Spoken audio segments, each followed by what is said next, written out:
Bueno, tengan buenos días nuevamente.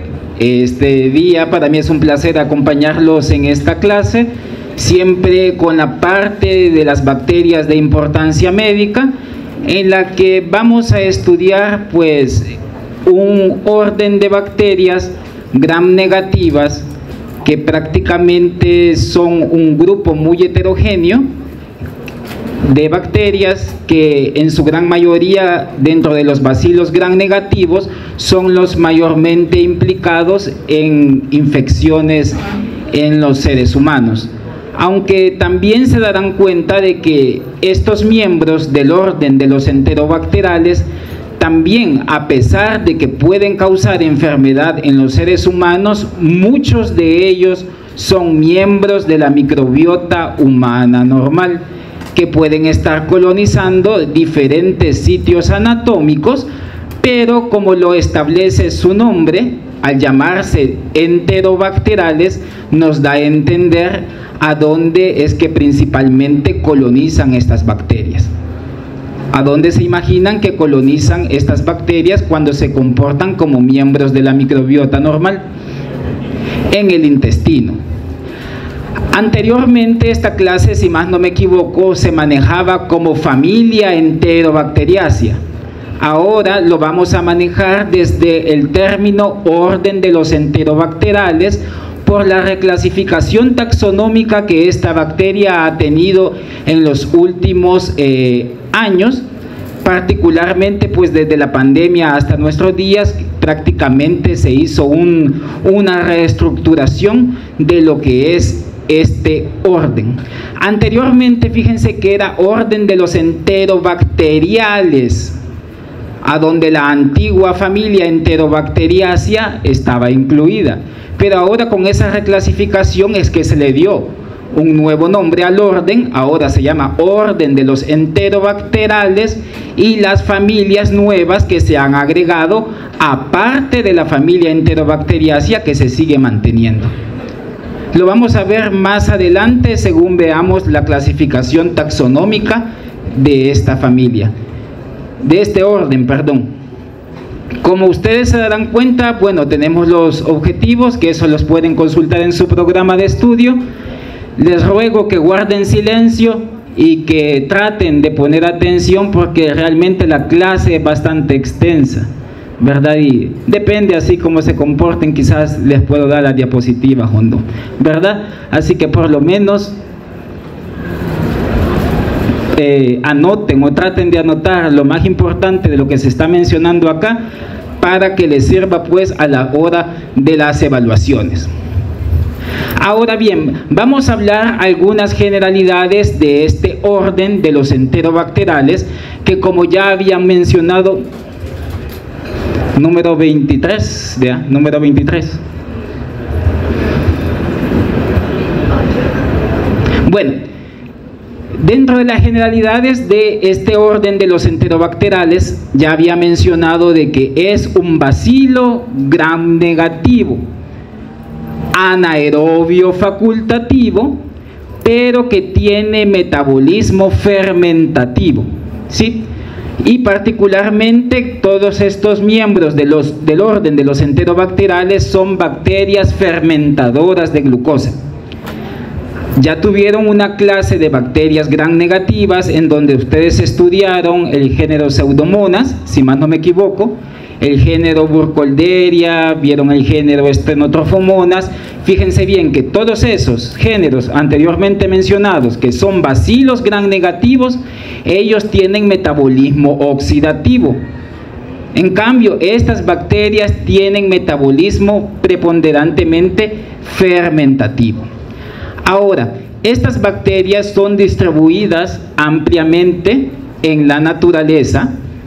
Se dice que son bacterias ubicuas que pueden estar presentes, fíjense, tanto en plantas, en suelo, en agua, pero vierten más importancia en cuanto estas bacterias colonizan el tracto gastrointestinal de muchos animales como anfibios, reptiles, mamíferos y a los humanos.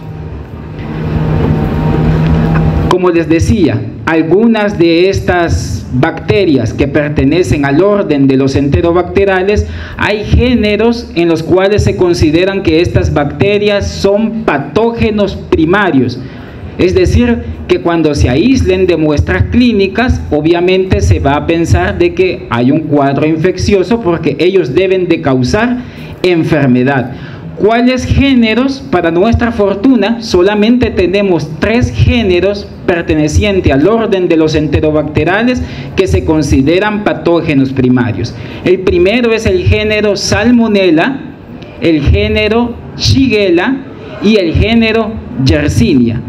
Todos esos 3 géneros y sus diferentes especies se consideran que son patógenas primarios para el humano. Pero también tenemos otros géneros que son miembros del orden de los enterobacteriales, en los cuales si ellos llegan a colonizar un sitio considerado anatómicamente estéril, allí ellos van a causar enfermedad. O también en situaciones de inmunosupresión o cuando hay pérdida de la continuidad de alguna barrera anatómica y pasen esas bacterias que eran miembros de la microbiota, lleguen a ese sitio estéril, ellos pueden comportarse como oportunistas. Algunos miembros de este orden, porque aquí es el orden de los enterobacteriales, pueden estar involucrados en enfermedades transmitidas por alimentos, como se darán cuenta, donde a veces los alimentos cumplen un papel importante como vehículos que facilitan la transmisión. En este caso ponemos como ejemplo el género Salmonella, en el cual algunos alimentos, ya vamos a ver más adelante, sirven como vehículos para la transmisión, o también el agua. Ahora, también algunas bacterias del orden de los enterobacteriales pueden ser agentes que pueden causar infecciones de índole nosocomial, o también en su gran mayoría también muchos de estos agentes del orden de los enterobacteriales son las principales agentes que causan infecciones en el tracto urinario.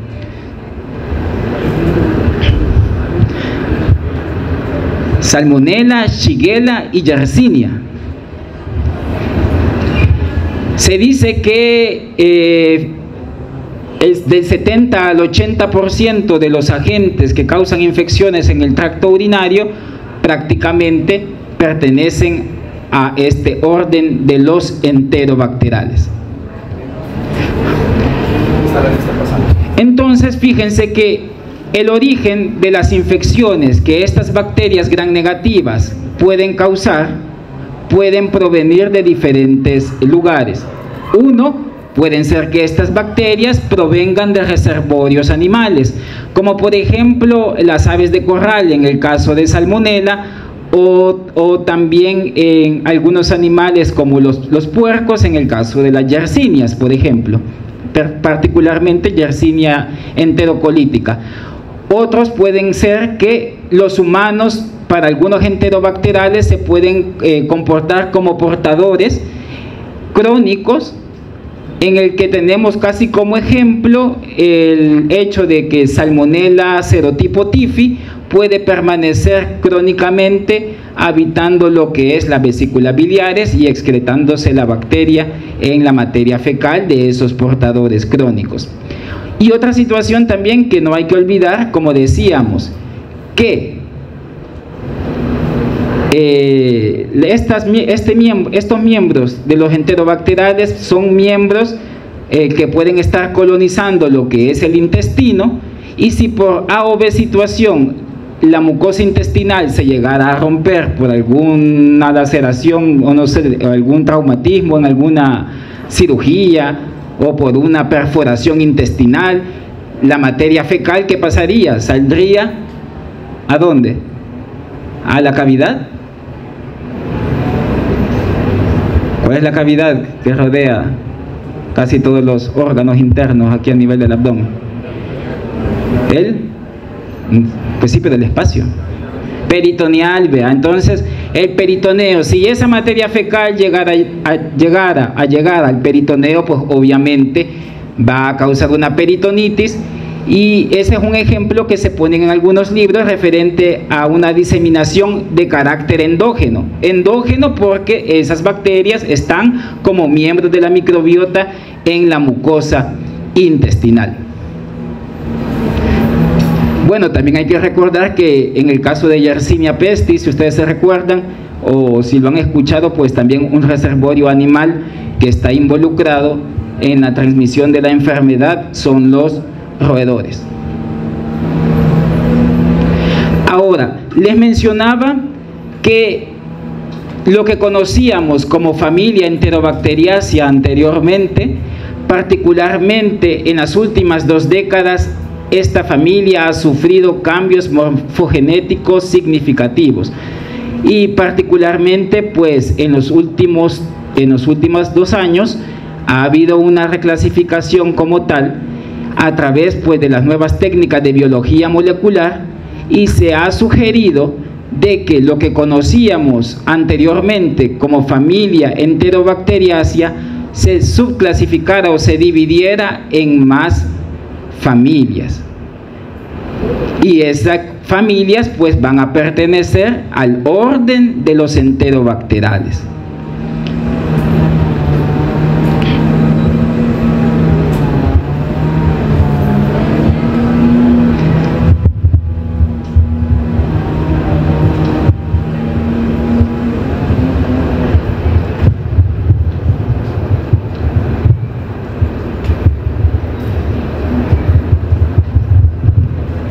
Entonces, actualmente decimos que el orden de los enterobacterales está constituido por 7 familias, en las cuales está la propiamente llamada familia Enterobacteriaceae, que está constituida por 33 géneros, y otras familias que surgieron a partir de la que era originalmente familia Enterobacteriaceae, dieron origen a 6 familias más, a la familia Budbisiaceae, Erwinaceae, Aphnaceae, Yersinaceae, Pectobacteriaceae y Morganelaceae.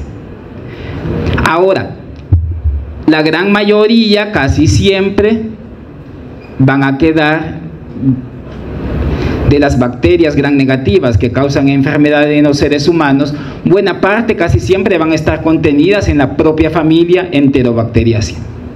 ¿Cuáles tenemos acá que nos interesan que aprendamos? Pues tenemos géneros de importancia médica como Citrobacter, Enterobacter, Escherichia, Klebsiella, también está acá. También tenemos el género Salmonella y el género Shigella, pertenecen a la familia Enterobacteriaceae. Pero también tenemos otras que son de importancia médica, pero que están en otras familias. Si ustedes se fijan, por ejemplo, en la familia Morganelaceae tenemos al género Proteus y al género Providencia, que son de importancia médica. En el caso de la familia Erwinaceae, fíjense bien que solamente tenemos al género Panthoea, porque aquí es donde se encuentra la especie prototipo, Panthoea aglomerans, que antes era Klebsiella, pues ahora se encuentra en esta familia. Y en la Pectobacteriaceae no tenemos bacterias de importancia médica, más que quizás solo bacterias que son fitopatógenas, es decir, que causan enfermedad en las plantas. En la familia Aphnaceae tenemos 2 géneros de importancia médica, al género Edwardziella y al género Aphnia, y dentro de la familia Yersinaceae tenemos a 2 de importancia médica, al género Serratia y al género Yersinia.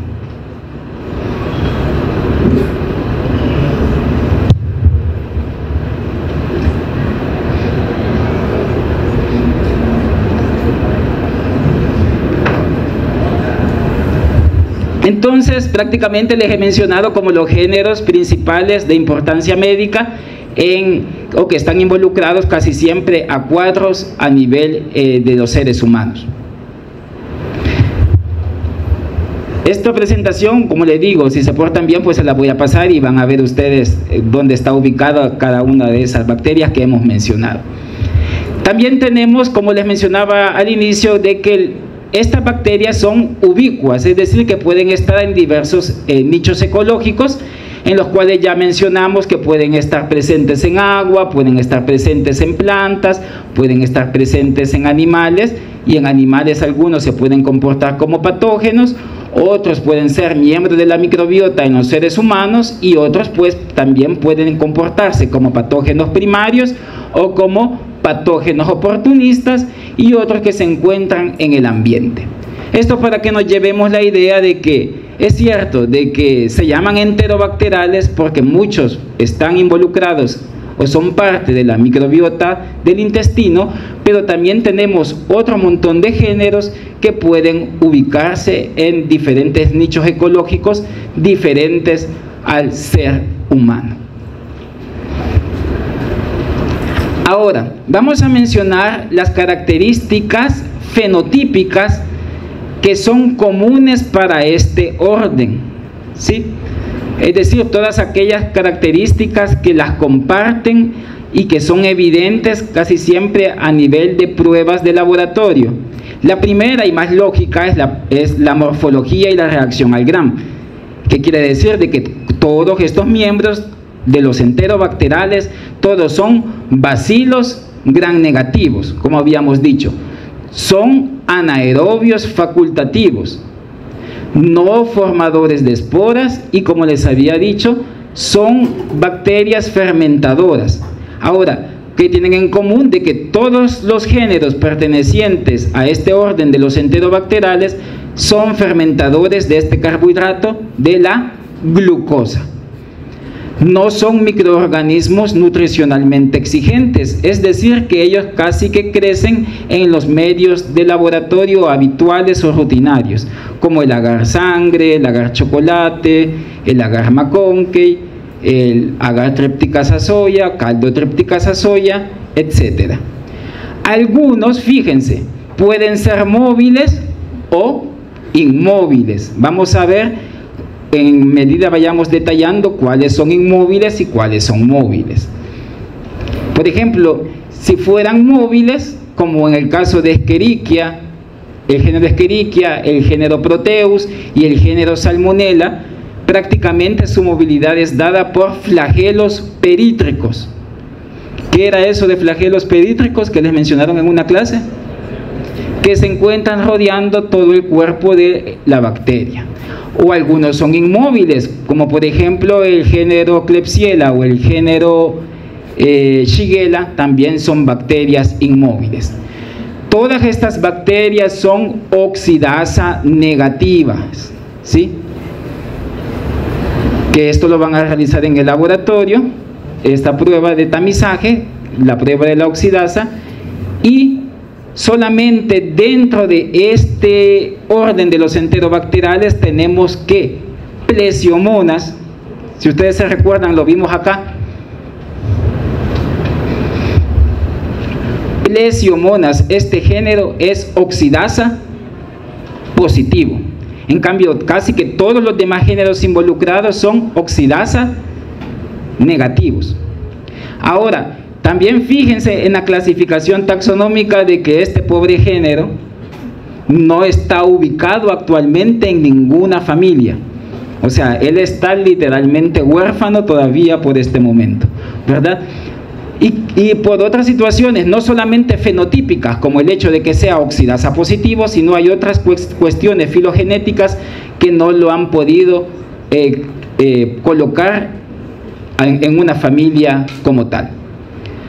También tenemos que son bacterias que son catalasa positivas. Todas estas bacterias tienen la presencia de esa enzima, todas reducen nitratos a nitritos, y algunas pueden ser fermentadoras de lactosa o llamadas lactosa positivas, o algunas son no fermentadoras de lactosa o lactosa negativas. ¿Qué medio de cultivo me ayuda a saber eso, si es una fermentadora de lactosa o no fermentadora de lactosa? El medio de agar McConkey, que creo que por el momento no lo han visto en laboratorio, ¿verdad? Pero bueno, Las colonias que se generen de color rosado en el medio de agar McConkey, vamos a decir que son bacterias lactosa positivas o fermentadoras de lactosa. Y si vemos colonias incoloras, serían bacterias no fermentadoras de lactosa o lactosa negativas. Dentro de las bacterias fermentadoras de lactosa tenemos principalmente al género Escherichia, al género Klebsiella, al género Serratia, por ejemplo. Y dentro de las lactosa negativas tenemos al género Proteus, al género Shigella, al género Salmonella y al género Yersinia. Otra situación que es bien importante que tengamos en mente también es la presencia de algunos componentes estructurales de las bacterias que les sirven como antígenos, y que en base a esos antígenos se puede realizar una clasificación serológica de todos estos miembros de los enterobacterales. Ahora, ¿cuáles son esos antígenos? Tenemos 3 antígenos. El primero, que se conoce como antígeno o también recibe el nombre de antígeno somático. Tenemos al antígeno H, o también llamado antígeno flagelar, y tenemos al antígeno K o al antígeno B, que es el antígeno capsular. ¿Por qué se llama antígeno H? Por la etimología alemana Haut, ¿verdad?, que significa velo, porque esas observaciones las hicieron en algunos medios de cultivo y vieron que algunas colonias eran desplayadas, por así decirlo, y que estaban en la superficie de esos medios formando una especie de velo a consecuencia de la movilidad que daban algunas bacterias. O tenemos que, porque se llama K, por la etimología alemana también, que significa Kapsel en alemán, que traducido al español pues es cápsula.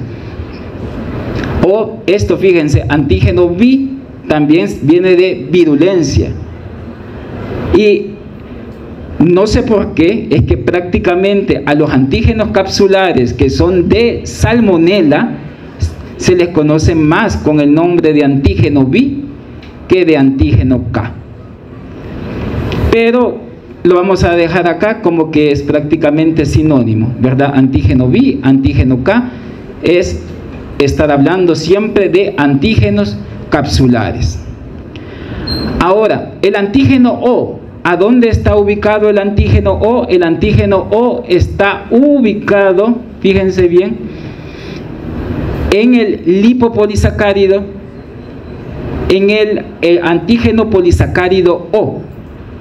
De allí viene ese nombre, pues, de antígeno O. Aparte también de una etimología alemana que también empieza con O, pero se me ha olvidado ahorita cómo se pronuncia, ¿verdad? Pero tengamos en presente quizás ahorita de que este antígeno O está presente en lo que es en el lipopolisacárido. El antígeno H pues está en los flagelos, ¿verdad? Y el antígeno capsular, ¿verdad?, obviamente pues está presente en la cápsula. Ahora, ¿por qué revierte importancia que nos aprendamos estos antígenos? Más que todo por la clasificación que se puede hacer epidemiológica de algún serotipo que se encuentre prevaleciendo en alguna región de determinado lugar o continente o país, ¿verdad? Y también por la relevancia clínica que pueden tener algunos serotipos involucrados, en el que algunos cuadros clínicos son mucho más graves o complicados en comparación con otros serotipos. Por eso ponemos como ejemplo este de Escherichia coli o 157H7, que si vemos acá que estamos haciendo una clasificación a partir del antígeno somático, el antígeno somático 157 y el antígeno flagelar 7. También hay que tener presente de que algunos de estos antígenos son termolábiles y otros son termoestables. Quiere decir que algunos resisten la temperatura y otros no la resisten las temperaturas altas. Termoestable es el antígeno somático o antígeno O, y termosensibles van a ser el antígeno H y el antígeno capsular. ¿Se comprendió? ¿El qué? ¿Quién era termoestable? Es el antígeno somático o antígeno O. Termolábiles es el antígeno H y el antígeno capsular.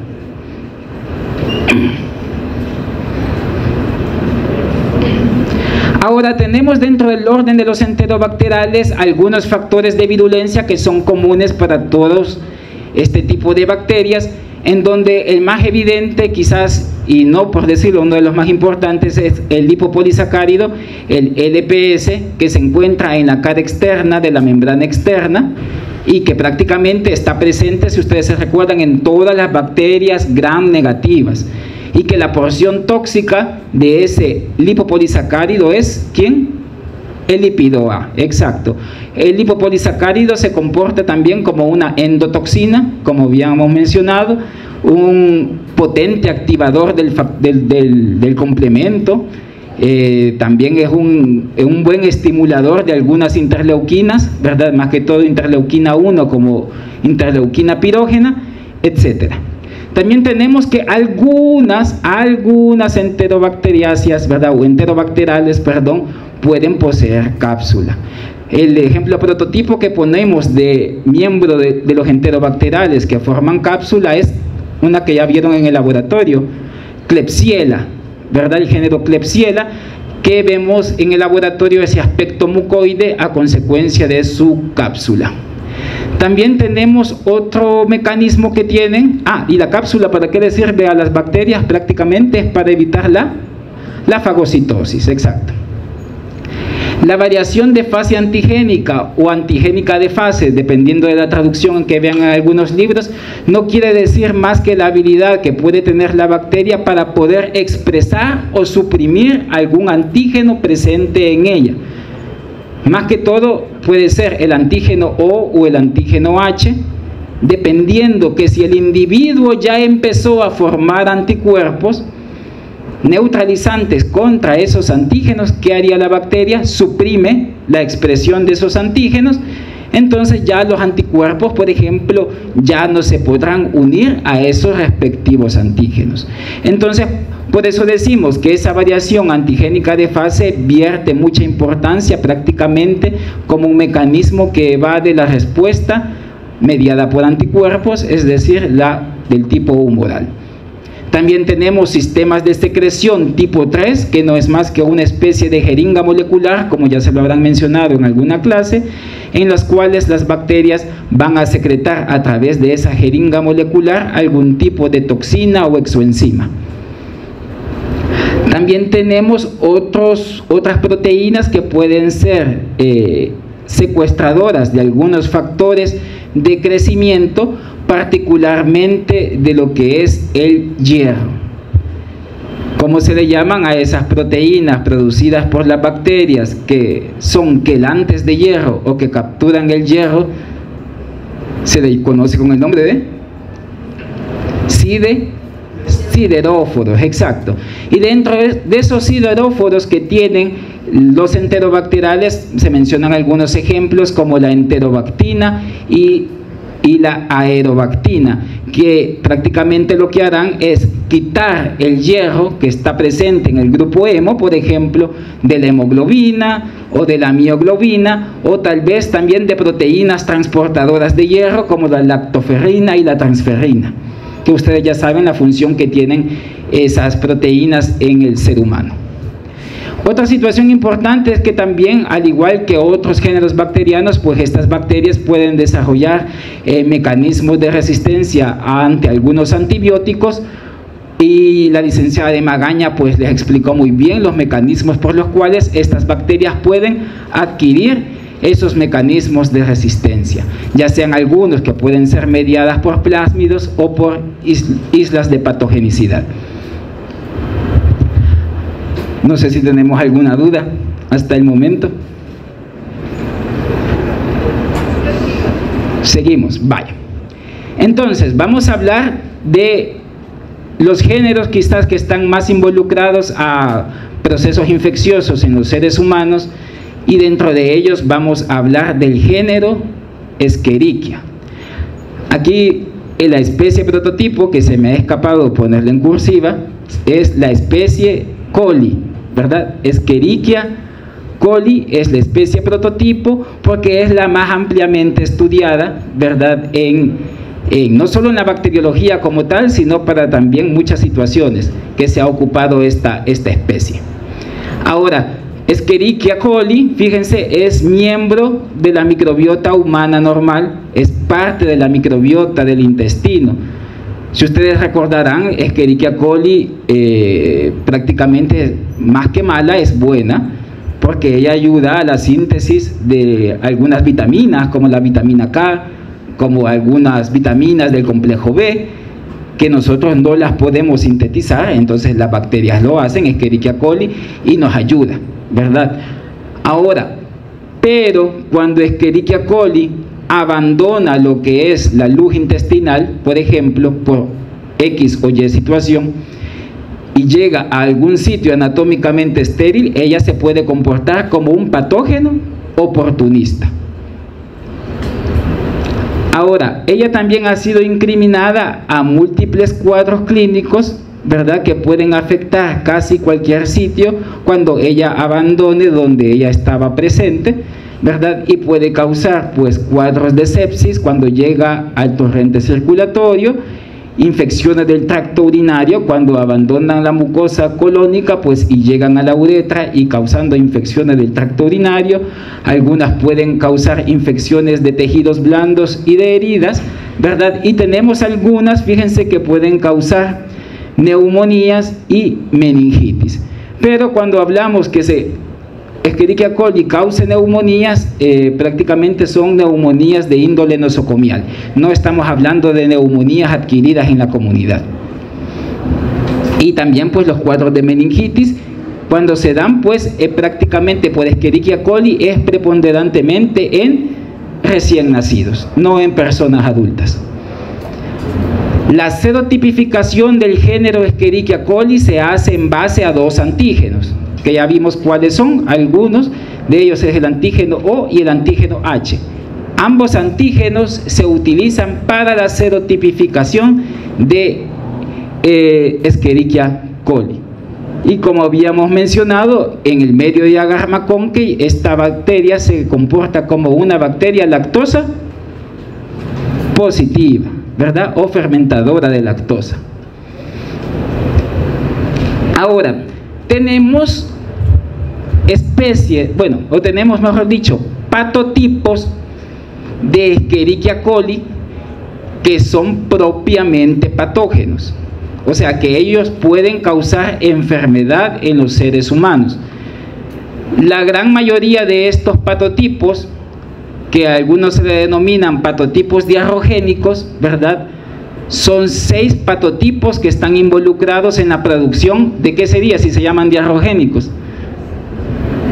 De diarrea, ¿verdad? Entonces, tenemos 6 patotipos, dentro de los cuales tenemos a Escherichia coli enterotoxigénica, Escherichia coli enteropatógena, Escherichia coli enteroinvasiva, Escherichia coli enterohemorrágica, Escherichia coli enteroagregativa y Escherichia coli adherente difusa. Si ustedes ven aquí, las siglas están en inglés, ¿verdad? Y prácticamente el mecanismo por el cual casi ella hace, por lo cual ella puede producir diarrea, está aquí en la parte inicial de la sigla. Y aquí este S que viene de Escherichia coli.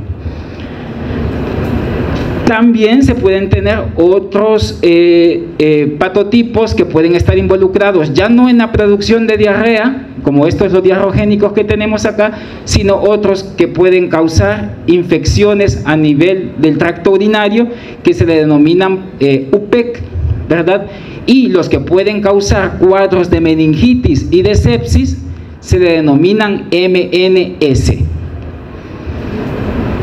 Ahora, los que vamos a describir ahorita por fines prácticos van a ser los primeros 5 patotipos que son los más involucrados en enfermedad en el humano a nivel del intestino.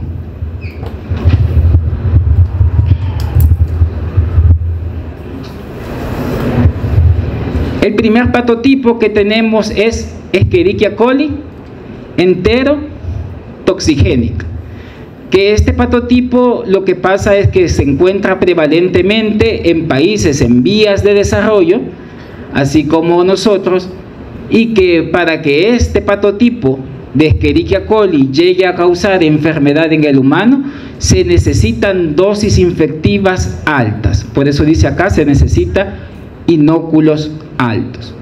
El tipo de diarrea que produce este patotipo de Escherichia coli es una diarrea secretora. Ahora, ¿cómo lo hace?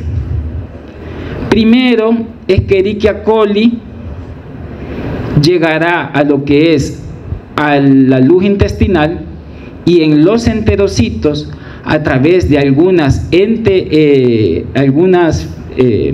factores de colonización que tenemos acá, que no son más que una especie de fimbrias que tiene Escherichia coli, se unirán pues a algunos receptores presentes en los enterocitos y de esa manera pues empezará a colonizar la superficie de este enterocito.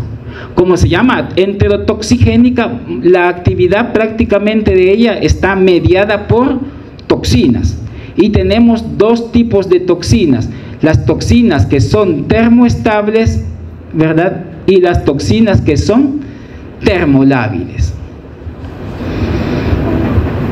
Ahora, fíjense bien que en el caso de la toxina termolábil, lo que pasará es que ella se unirá a un gangliósido presente en la membrana del enterocito, ¿sí? Los cuales la subunidad A de esa toxina termolábil será la que llegará a activar una proteína G, que es una de las que regula lo que es una enzima llamada adenilato ciclasa y formará pues estas grandes cantidades de AMP cíclico, y esas grandes cantidades de AMP cíclico pues harán de que se active lo que es este regulador de conductancia transmembrana de la fibrosis quística, que no es más que un canal de cloro, lo cual hará que el cloro presente en el enterocito pues salga hacia la luz intestinal. ¿Estamos bien ahí? Sí. Vaya. Ahora tenemos cómo funciona la toxina termoestable, que prácticamente la que tiene actividad en los humanos es la toxina termoestable tipo A. Esta se unirá a lo que es a un receptor de una proteína transmembranal llamada guanilato ciclasa, lo cual provocará un aumento de el GMP cíclico, y este GMP cíclico lo que hará es siempre activar ese regulador de conductancia de transmembrana de la fibrosis quística, ese famoso canal de cloro, a modo que cuando salgan esos electrolitos, el cloro, y como el cloro casi siempre tendrá que ir acompañado de ¿qué otro electrolito? El sodio, hará que el agua de la célula intestinal salga hacia el exterior, hacia el lumen intestinal, y por eso la característica de que esta diarrea pues sea secretora y líquida, o acuosa, o sumamente acuosa. ¿Vamos bien hasta acá?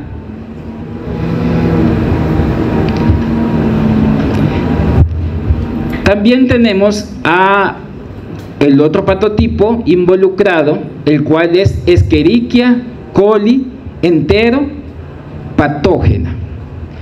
Ahora, fíjense que dentro de este patotipo muchos de los factores de virulencia involucrados están codificados en un locus, ¿verdad?, que está dentro de unos islotes de patogenicidad que se le llaman locus de eliminación o borramiento de los enterocitos.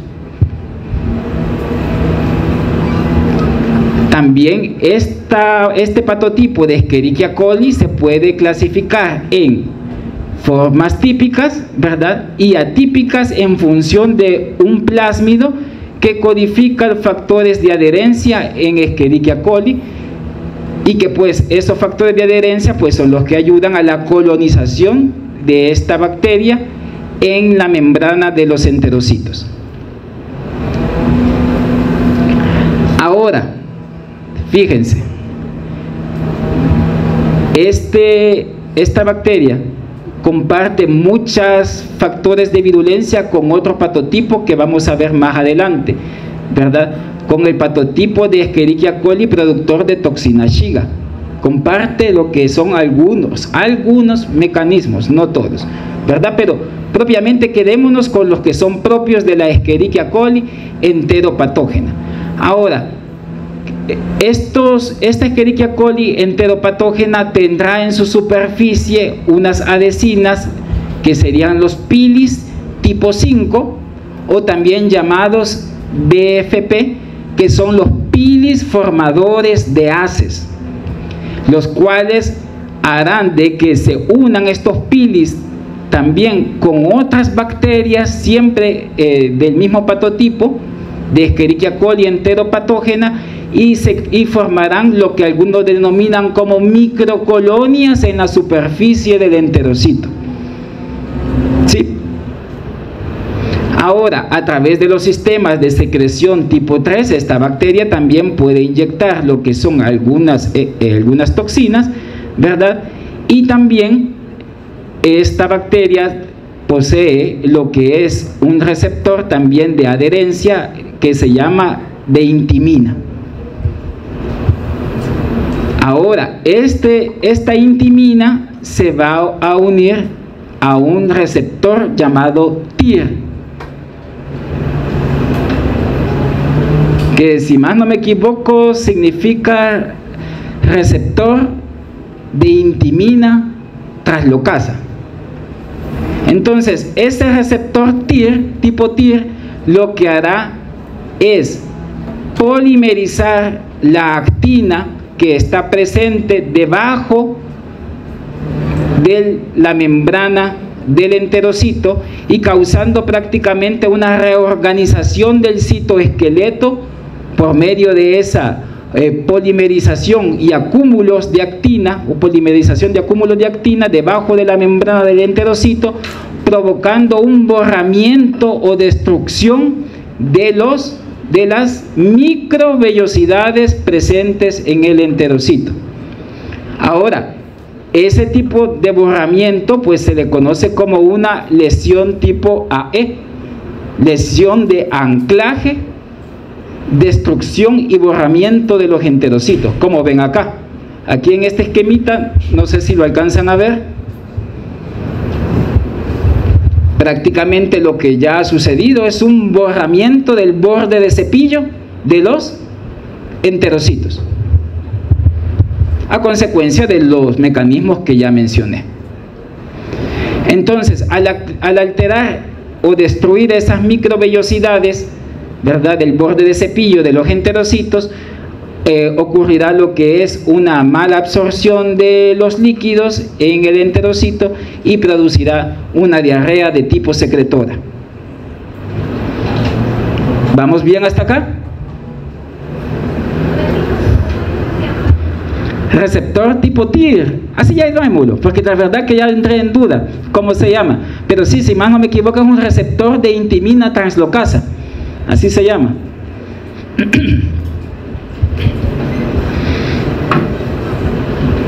Bueno, el otro patotipo que tenemos es el patotipo de Escherichia coli entero agregativa, en donde lo que hace la bacteria prácticamente es, a través de sus fimbrias de adhesión y de agregación, lo que hace es que prácticamente se autoagreguen todas esas bacterias en la superficie del enterocito, formando lo que algunos denominan el aspecto como en pilas de ladrillo, a modo de que como que estaría formando a través de estas fimbrias AAF, fimbrias de adhesión-agregación o adherentes agregantes, ¿verdad? Lo que es una especie de pilas en forma de muro, ¿verdad? Y lo que hará pues prácticamente que no haya una absorción adecuada pues de los líquidos en el enterocito. Fíjense que para esta Escherichia coli enteroagregativa no existe lo que es un marcador molecular único como lo existe con los otros patotipos. La diarrea que produce es de carácter crónico y prácticamente se encuentra mucho en lo que son en niños en edad de crecimiento, o afecta mucho a los que son a los lactantes más que todo. Aparte de esta situación, no solamente es la autoagregación de las bacterias en la superficie del enterocito, sino también a través de la producción de algunas citotoxinas y enterotoxinas, pues puede pasar lo que es la estimulación de liberación de algunas citocinas, más que todo interleuquina 1 beta, para que haya un reclutamiento de polimorfonucleares, ¿verdad? Y esta diarrea que comenzó primero siendo líquida, pase a ser una diarrea de carácter inflamatorio y haya presencia de polimorfonucleares en las heces producidas por la diarrea producida por esta bacteria. ¿Estamos bien hasta acá?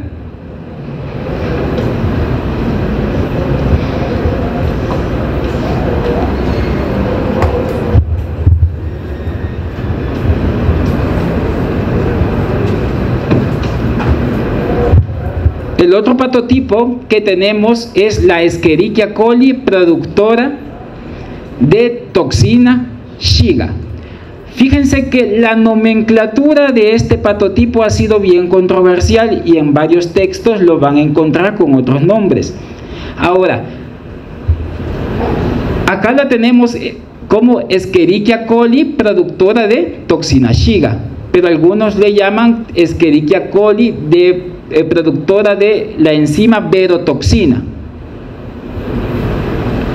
o otros también le llaman Escherichia coli enterohemorrágica. Para el parcial, dice la compañera, porque no se quiere aprender tanto nombre, ¿verdad? Aprendámonos los dos más comunes. Patotipo de Escherichia coli productor de toxina Shiga, o patotipo de Escherichia coli enterohemorrágica. Vierte importancia esto porque ya aquí esto me dice una situación bien particular del tipo de heces que va a producir ese tipo de diarrea, ¿verdad? Que es unas heces con sangre, que ya lo vamos a mencionar más adelante. Ahora, como es productora de toxina, fíjense, prácticamente a través de una toxina Shiga tipo 1 o toxina Shiga tipo 2, ella puede hacer su función de destrucción en el enterocito. Muchos de estos factores de virulencia, como son estas dos toxinas, Escherichia coli lo adquiere a través de mecanismos por bacteriófagos. ¿Se recuerdan ustedes eso, que eran bacteriófagos? ¿Cómo lo definen en pocas palabras?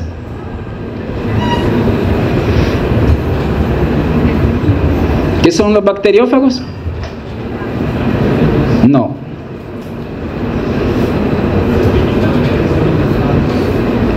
¿El qué? Son virus que infectan bacterias,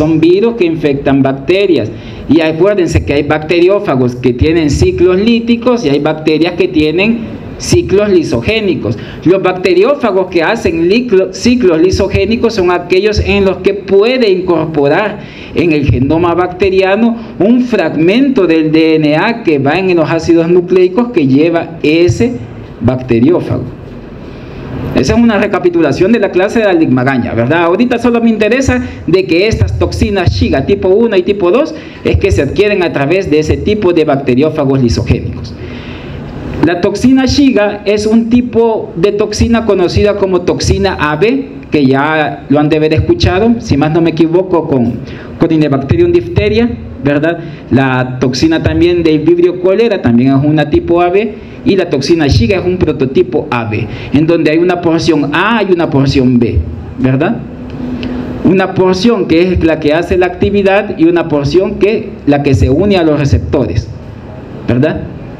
A de antígeno, B de binding, unión, ¿sí? Para que no se nos olvide eso. Entonces, ¿con quién se va a unir esa toxina Shiga?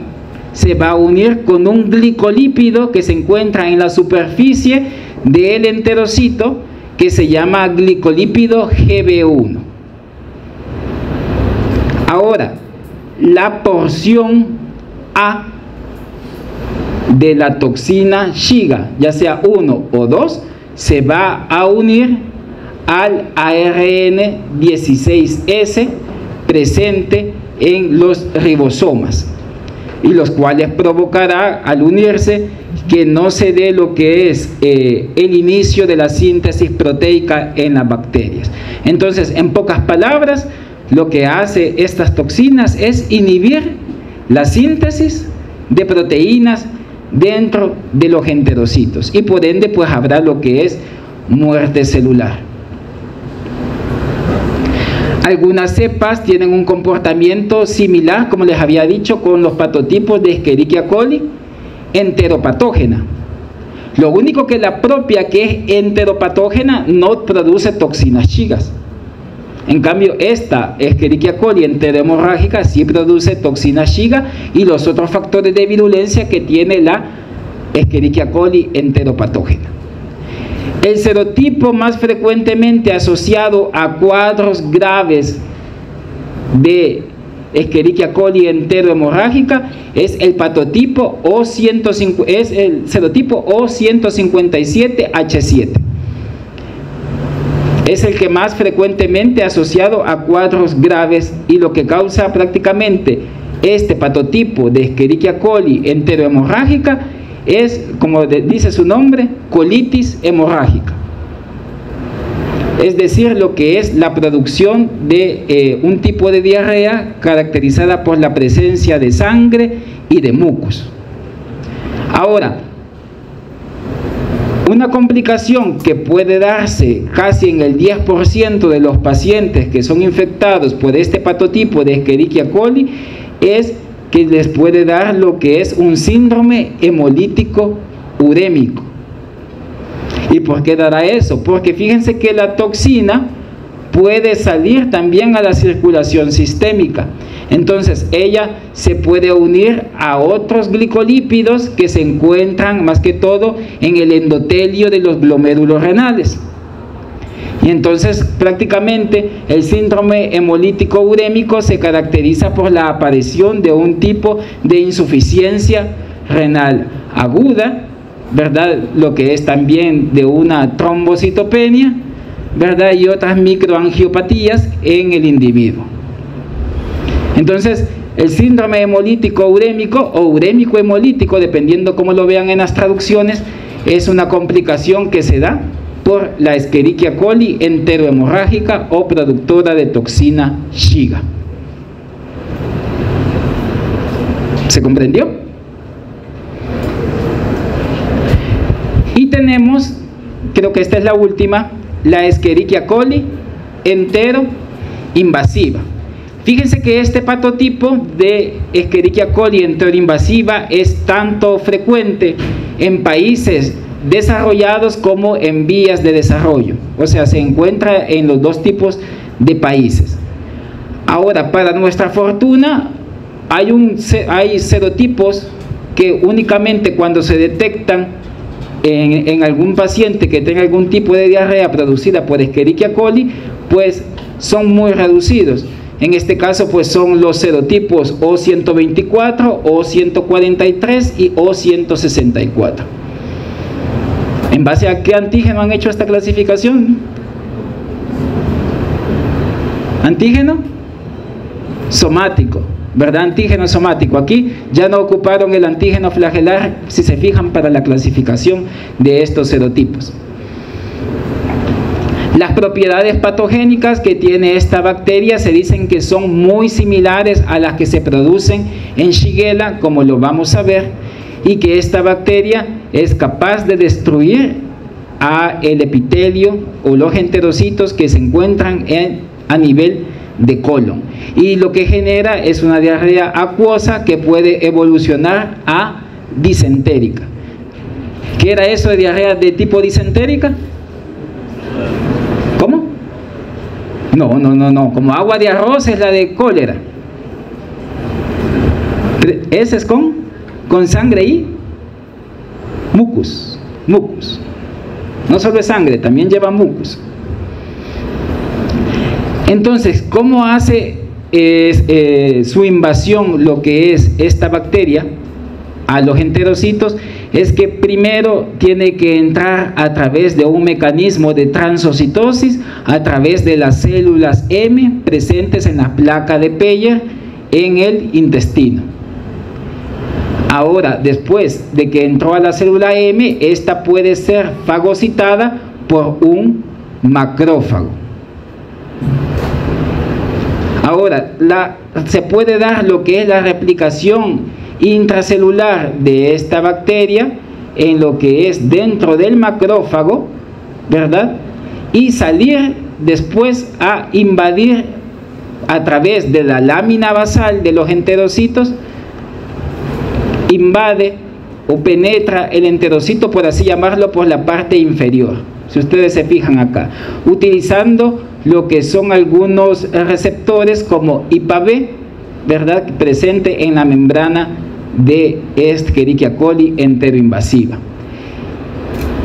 Y también esta bacteria lo que puede hacer ya cuando ha penetrado al interior del enterocito es adueñarse de la actina que está presente en el enterocito y polimerizarla y hacer una propulsión a través de esa polimerización de actina que se encuentra en el citoesqueleto a modo de crear como un pseudoflagelo, y lo que hace es penetrar lateralmente a través de esa como disparo de proyectil, por así decirlo, por ese movimiento que hace a través de la polimerización de la actina, llegar a invadir lateralmente a otros enterocitos. Y así pues prácticamente causa ella lo que es la invasión. Les va a quedar solo este cuadro para que ustedes hagan una revisión así bien breve de algunos aspectos importantes de estas bacterias. Cabe destacar de que aquí nos falta un patotipo que por cuestiones de tiempo no lo hemos discutido. ¿Cuál nos falta? Solo tenemos 5, habíamos dicho que son 6.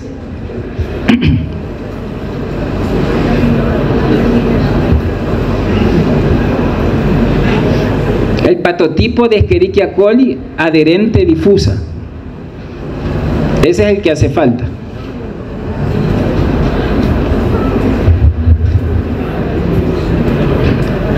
¿Vamos bien? Sí. Bueno, el otro género de importancia médica que nos interesa ahora estudiar es el género Salmonella, el cual siempre, al igual que Escherichia coli, es una bacteria gram negativa, pero Escherichia coli era fermentadora de lactosa o lactosa positiva, y el género Salmonella es no fermentador de lactosa o lactosa negativo.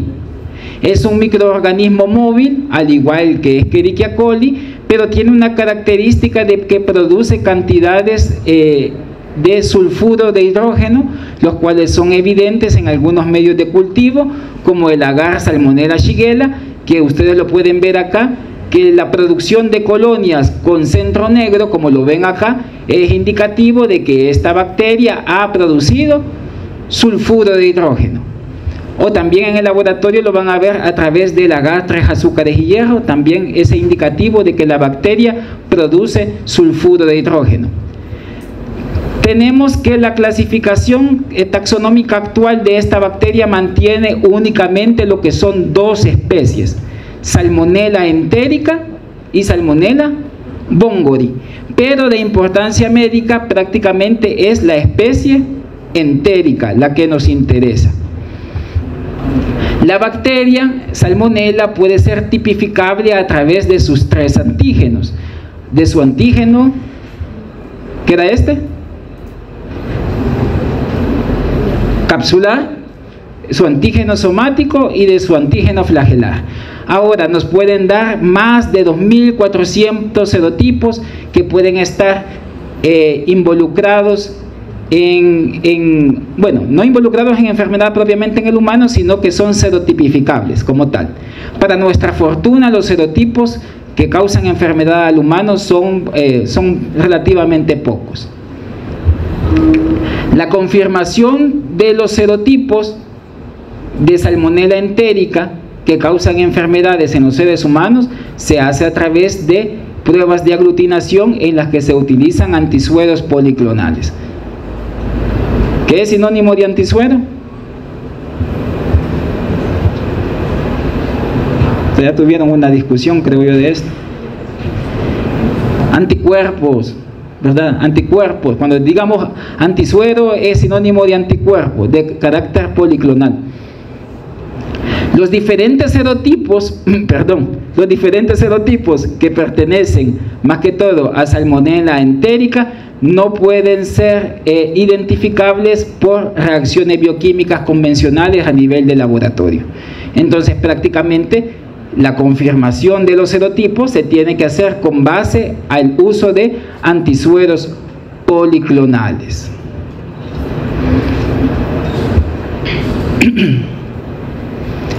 Dentro de los mecanismos de patogenia que tiene Salmonella para causar enfermedad en los seres humanos, y nos vamos a delimitar prácticamente a las enfermedades de Salmonella, pero que son a nivel del intestino delgado, porque se darán cuenta que Salmonella puede estar involucrada en septicemias también, ¿verdad? O bacteriemias, pero aquí vamos a ver los mecanismos propiamente que se dan a nivel del intestino. Entonces, ¿qué pasará primero? Es que la bacteria se tendrá que adherir a través de sus receptores de superficie, a través de la célula M, que ya lo habíamos mencionado, que están en el epitelio del intestino, particularmente en las placas de Peyer, ¿verdad? Penetrará lo que es Salmonella y dentro de la vacuola fagocítica se va a dar la replicación de Salmonella. Ella se replica intracelularmente dentro de lo que es la vacuola. La vacuola obviamente fagocítica que se generó o se produjo después de que un fagocito, como en este caso el macrófago, haya engullido a la bacteria que entró por la célula M. Así como lo vemos en el esquema. Primero tuvo que entrar por la célula M y después llegar a lo que es a un macrófago. Ahora, como les mencionaba, puede reproducirse intracelularmente en lo que es en la vacuola fagocítica, y algunos de estos macrófagos pueden irse a la circulación sistémica, más que todo a la circulación linfática, y causar pues otro tipo de enfermedades, más que todo la fiebre tifoidea, cuando es el serotipo tifi el involucrado. Ahora, Salmonella puede inducir también mecanismos de apoptosis dentro del macrófago, y los cuales después de que la célula, el macrófago, sufrió esa apoptosis, la bacteria puede ser liberada y entrar a través de la parte inferior de los enterocitos, rompiendo lo que es la lámina propia de los enterocitos, ¿verdad? Y entrar a causar daño ya a otros nuevos enterocitos. También tenemos otro mecanismo, que la bacteria no solamente puede entrar por la célula M, sino algunos serotipos pueden tener la facultad de poder entrar directamente a través del epitelio del enterocito, y otros tienen la habilidad de que pueden ser capturados por células dendríticas, ¿verdad? Y facilitar la diseminación sistémica de la bacteria. Ahora, ¿qué pasará a consecuencia de que haya invasión de los enterocitos? Es una liberación de prostaglandinas proinflamatorias, más que todo interleuquina 1 beta, ¿verdad? Habrá estimulación de la producción de AMP cíclico y por ende la secreción activa de líquidos, ¿sí? Esto pues dando lo que es una diarrea de carácter líquida o acuosa. Como les mencionaba, no hay que perder en mente esto. Algunos serotipos se pueden ir a la circulación linfática. Y como les digo, el serotipo TIFI, más que todo, es el que se puede ir a circulación linfática y después a la circulación sanguínea y dar septicemia, a lo que le conocemos a esa septicemia causada por el Salmonella serotipo TIFI como fiebre tifoidea. Que eso lo vamos a ver con más detenimiento cuando veamos la transmisible 2. Ahora, llevémonos en mente que la mayoría de factores de virulencia que tiene Salmonella están codificados por 2 islas de patogenicidad, que ustedes las ven allí, y que solamente queremos que nos aprendamos una proteína en especial, ¿verdad? Esta SOPB y SOPE, que son los que modulan los canales de iones cloruro y que son los que prácticamente inducen a la diarrea por la salida de los electrolitos en el enterocito.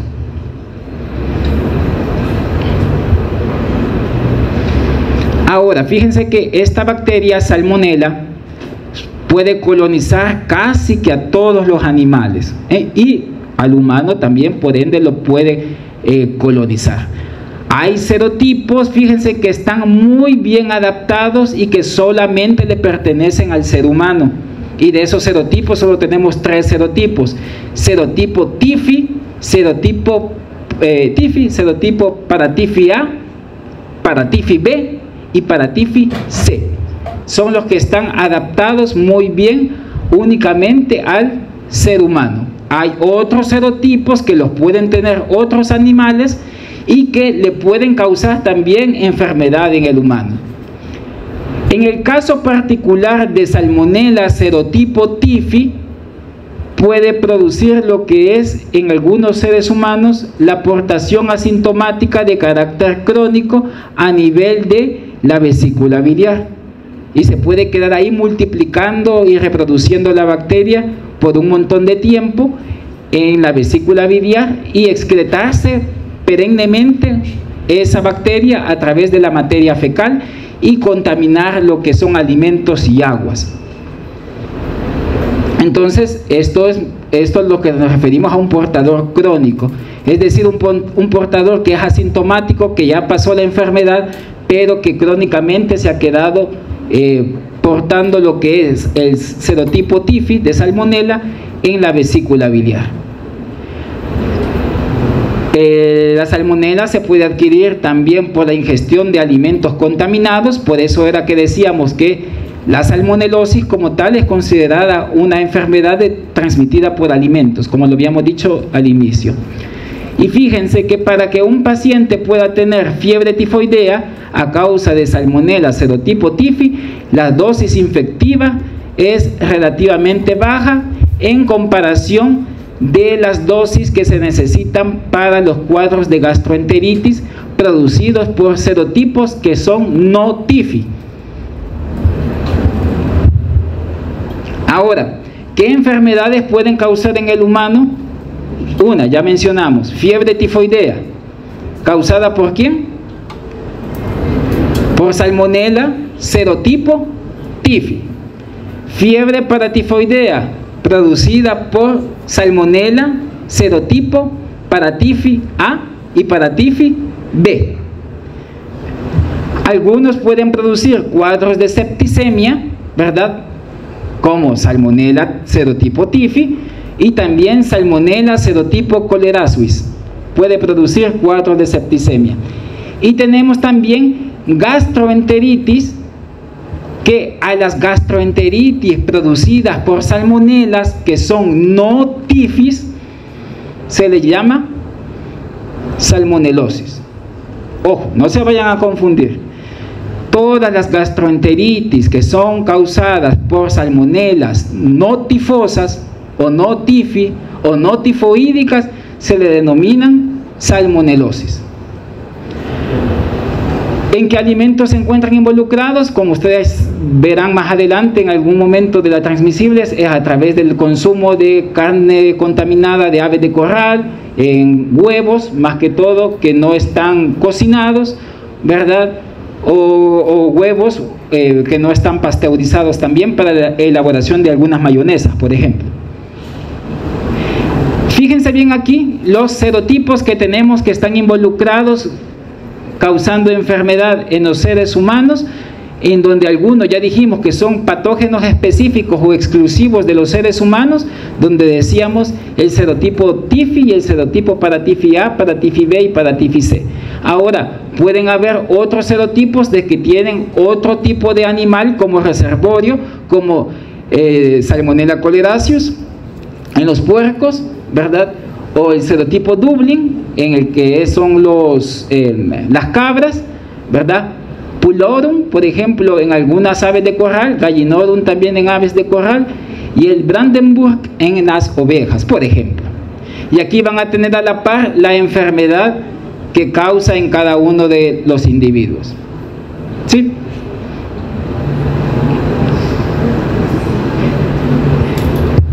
Nos vamos a aprender de memoria 3 serotipos que causan gastroenteritis por salmonela, o sea, que dan salmonelosis. Los principales serotipos involucrados en salmonelosis en los humanos son el serotipo Tifimurium, el serotipo enteritidis y el serotipo Newport. Son los que se encuentran involucrados principalmente en los cuadros de salmonelosis. Newport, espérenme, quiero ver si estaba aquí, quiero ver, no está aquí, pero es New como Nueva York en inglés, Newport, N-E-W-P-O-R-T.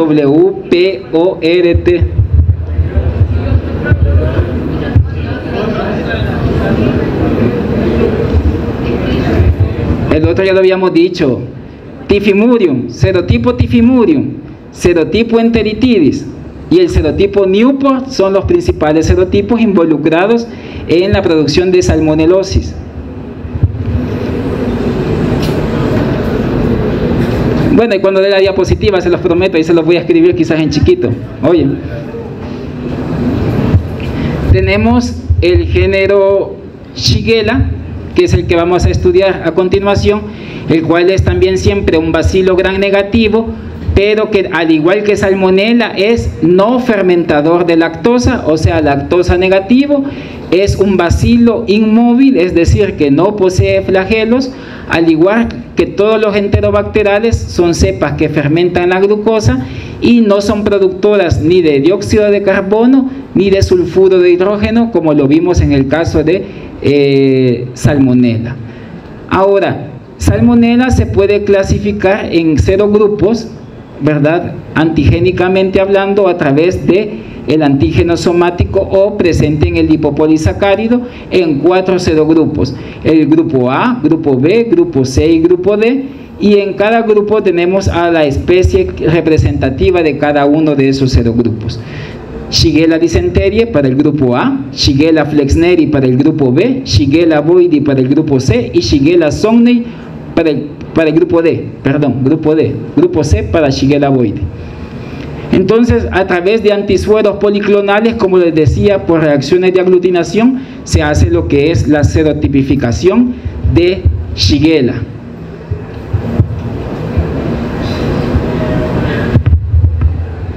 Que ya nos va comiendo el tiempo.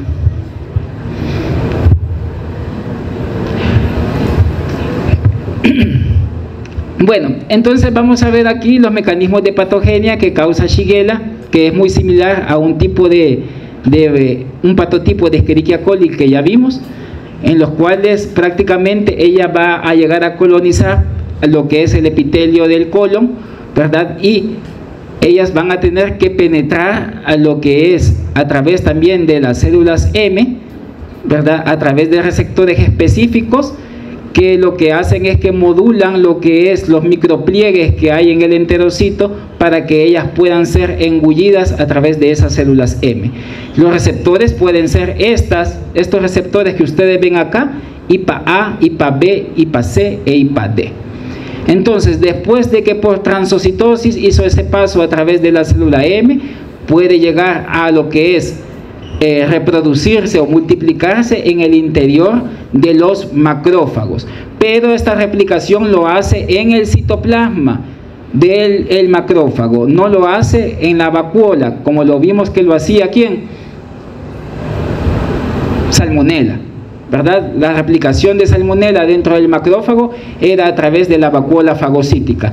En cambio acá no lo hace en la vacuola fagocítica, sino lo hace en el citoplasma. Ahora, estas bacterias de Shigella pueden penetrar lo que es también vasolateralmente, lo que son los enterocitos, ¿verdad? Y llamar también o inducir procesos de apoptosis de los macrófagos que fueron infectados también previamente por la bacteria, ¿verdad? Y a través de esos mecanismos de apoptosis también estimular la producción de enzimas proinflamatorias que llamen a lo que son la presencia de polimorfonucleares y que estos polimorfonucleares pues atraviesen entre enterocito y enterocito, lleguen a la luz intestinal y por ese mecanismo de ese paso de esos polimorfonucleares rompan lo que son las uniones que hay entre los enterocitos, y pueda penetrar también la bacteria lateralmente a través de ese rompimiento que hicieron los polimorfonucleares en esa migración hacia el exterior. Otra situación bien importante es que, fíjense, como Shigella es una bacteria inmóvil y también para penetrar otro enterocito lateralmente necesita realizar también una polimerización de la actina presente en el enterocito y formar lo que es también un pseudo, que sería un pseudoflagelo, porque no tiene flagelo, ¿verdad? Para penetrar lateralmente lo que es a otro enterocito y así invadirlo. Pero la actividad prácticamente tóxica, si lo queremos llamar, del Shigella es mediada a través de la producción de su toxina llamada toxina Shiga, que tiene mucha homología con la toxina Shiga 1, que tiene el patotipo de Escherichia coli enterohemorrágica, y igual es una exotoxina tipo AB que se une a ese glicolípido GB3 que está presente en los enterocitos, en donde la porción A también llegará al ARN 28S, de la subunidad 60S de los ribosomas, produciendo lo que es una alteración o inhibición de la síntesis de proteínas y produciendo la muerte en el enterocito. Ahora también esa toxina Shiga puede causar lo que es el síndrome hemolítico urémico, causando lo que ya habíamos dicho, daño a través del endotelio del glomérulo y dar una insuficiencia renal aguda, o daños también en la vasculatura como algunas microangiopatías. El único reservorio para Shigella será el humano. Ojo, en países en desarrollo, en vías de desarrollo, se dice que Shigella flexneri es la más prevalente, ¿verdad? Pero la más virulenta de las especies de Shigella se dice que es Shigella dysenteria, porque prácticamente ella es la que es productora de la toxina Shiga. Las dosis infectivas para que causen enfermedad son bien poquitas, fíjense, no estamos hablando de miles o de millones, sino de 100 a 200 bacterias, o sea, se necesitan inóculos relativamente bajos para que causen enfermedad. En el humano se da una transmisión fecal oral en los mecanismos por los cuales hay la transmisión de esta bacteria, y la enfermedad que produce obviamente pues es la shigellosis, ¿verdad? O algunos también le llaman disentería basilar, por la característica de las heces que son pues con presencia de sangre y de mucus. Tenemos el género Yersinia, que es el otro que tenemos que ver, donde tenemos a las 3 especies frecuentemente involucradas en enfermedad en el humano: Yersinia pestis, Yersinia enterocolítica y Yersinia pseudotuberculosa. El género Yersinia es un bacilo gram negativo, catalasa positivo, oxidasa negativo, pero que es no fermentador de lactosa, ¿verdad? O sea, lactosa negativo. Es anaerobio facultativo y puede crecer en temperaturas de 4 hasta 43 grados. Cuando se realizan coloraciones de Romanowski, como la tinción de Wright o de Giemsa, se ve lo que es esa coloración bipolar, ¿verdad?, que en forma de alfiler, que es característica del género Yersinia. Y tenemos que, con base a la ausencia o presencia del antígeno polisacárido o del LPS, estas Yersinias se pueden clasificar en algunas Yersinias que sean cepas rugosas, ¿verdad?, como en el caso de Yersinia pestis, o cepas que son lisas, como en el caso de Yersinia pseudotuberculosis y enterocolítica. O sea, las que son cepas rugosas carecen del antígeno polisacárido O en el LPS, y las que son lisas tienen su LPS completo, o sea, el antígeno polisacárido O está presente en ellas. Ahora, ¿cómo causará enfermedad? Más que todo nos vamos a enfocar en Yersinia enterocolítica, porque es como el patógeno entérico que nos compete más. Es que de manera general, pues lo que debe de hacer esta bacteria es resistir a la destrucción por fagocitosis, ¿sí? Ahora, esto lo tiene que lograr a través de una serie de proteínas que se llaman JOP de manera general, en donde hay varias JOP, pero las que nos interesan quizás por las más importantes son estas dos que tenemos acá, JOP-E y JOP-J, ¿verdad? Que la JOP-E es la que media la citotoxicidad a través de la alteración de la filamentación de actina, ¿verdad?, para que no se dé como tal la fagocitosis, fíjense bien, y la JOP-J o la JOP-P que inician la activación de las caspasas para que haya lo que es apoptosis.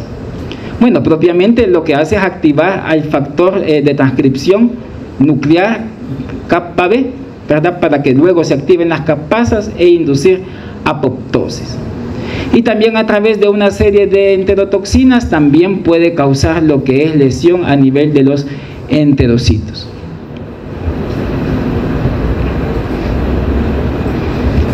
Todas las infecciones causadas por Yersinia se consideran zoonóticas, ¿verdad? Algunas ya las conocen: Yersinia pestis, el agente causal de la peste bubónica, que prácticamente arrasó con Europa en la Edad Media, y Yersinia enterocolítica, que es la que más nos interesa quizás ahorita por epidemiología, porque son las que causan cuadros de enterocolitis. Pero ¿en qué zonas? En Europa del Norte, en algunas zonas frías del continente americano, y prácticamente la transmisión de Yersinia enterocolítica se puede dar a través de productos de origen animal, como la leche y como los productos cárnicos, ¿sí? Porque el ganado bovino, el ganado porcino y el ganado ovino pueden servir como reservorios de Yersinia enterocolítica.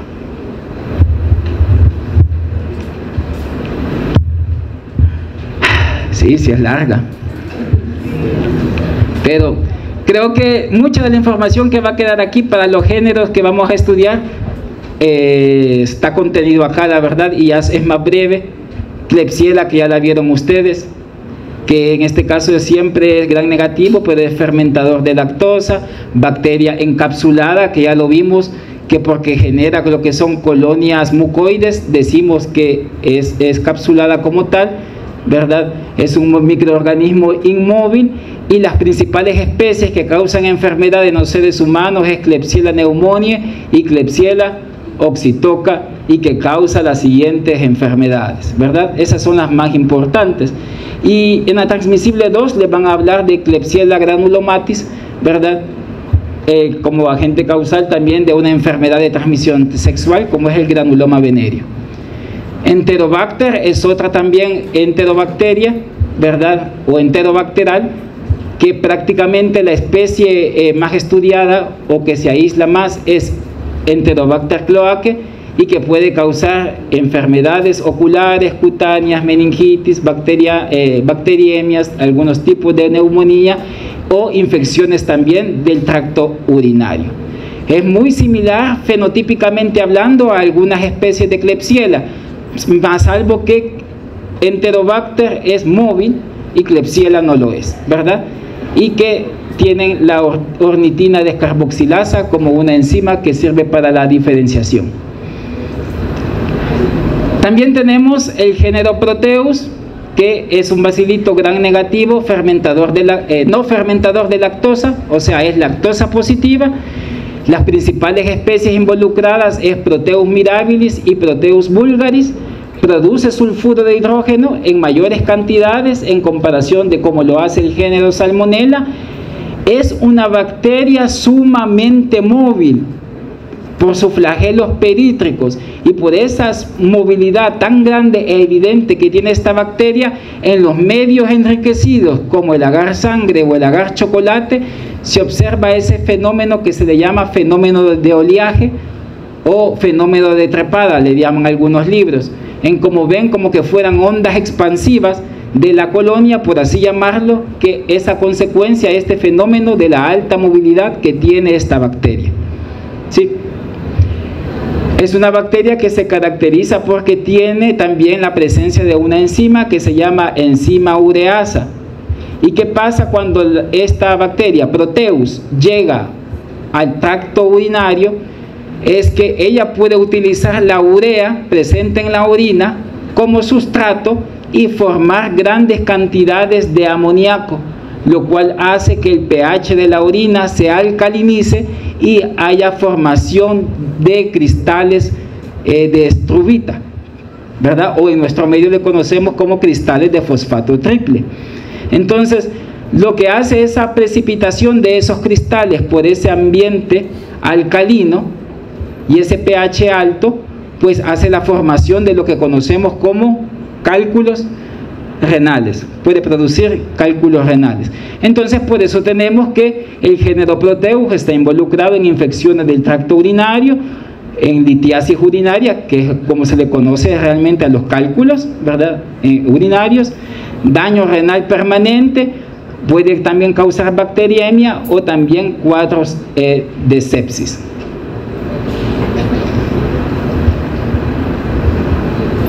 Es la última. Bye. Gracias.